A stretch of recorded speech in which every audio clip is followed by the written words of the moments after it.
JTV news స్వాగతం. తిరుపతి తాతాయిగుంట జాతరలో భాగంగా దుష్టపాలిగాడిని సంహరించేందుకు ఆదిపరాశక్తి అలనాడు గంగమ్మగా ఇళ్లలో అవతరించింది. దాక్కున్న పాలెగాడి కోసం 5 రోజులుగా బైరాగి, బండ, తోట వేషాలు వేసి వెతికింది. కానీ పాలెగాడు దొరకలేదు. దీంతో 4వ రోజు గంగమ్మ దొరవేషం వేసింది. తన ప్రభువైన దొర వచ్చాడని భ్రమించి పాలెగాడు అజ్ఞాతం వీడి బయటకు వచ్చాడు. ఇదే అదునుగా పాలెగాడిని సంహరించారు. పూర్వకాలంలో తిరుపతిని పాలేగాళ్లు పాలించేవారు. అప్పటి పాలేగాడు స్త్రీలను చెరిసేవాడని తెలిసి వారిని సంహరించడానికి ఆదిపరాశక్తి గంగమ్మ దేవతగా అవతరించింది. ఈ విషయాన్ని తెలుసుకున్న పాలేగాడు గంగమ్మకు కనబడకుండా దాక్కుని జీవించేవాడు. పాలేగాడిని బయటకు రప్పించడానికి గంగమ్మ రోజుకొక వేషంలో బూతులు తిడుతూ వీధులలో సంచరించేది. చివరికి దొరవేషంలో పాలేగాడిని కనిపెట్టి అతడిని సంహరిస్తుంది. అదే రోజు గంగమ్మ జన్మదినమైన చైత్రమాసం కావడంతో చివరి వారంలో గంగమ్మ జాతర ఉత్సవాలు జరగడం ఆనవాయితీగా వస్తున్నది. ఈ నెల 5వ తేదీన గంగమ్మ పుట్టిల్లు అయిన అవిలాల నుంచి అమ్మవారికి సారిని తీసుకువచ్చారు. అదే రోజు అమ్మవారి ఆలయంలో విశ్వరూపానికి వడిబాల కట్టి జాతర చాటింపు వేశారు.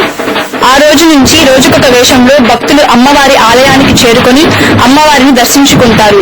మొదటి రోజైన బైరాగి వేషంలో భక్తులు ఆలయానికి విచ్చేశారు.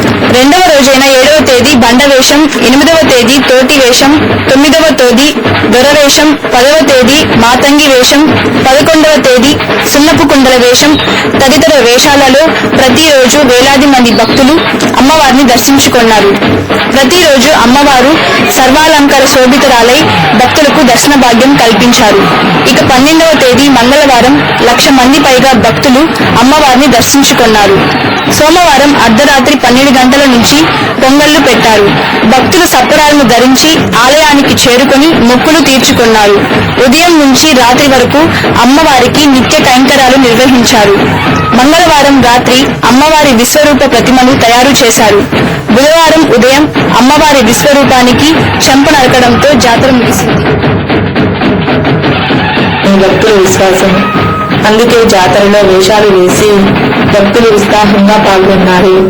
అమ్మవారి ఆశీస్సులు పొందారు అని భక్తుల నమ్మకం.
కళ్ళుకుండా ఎండబెట్టుకొచ్చినాము దండాలు దండాలు అమ్మోరు దండాలు కోటి దండాలు మాయమ్మ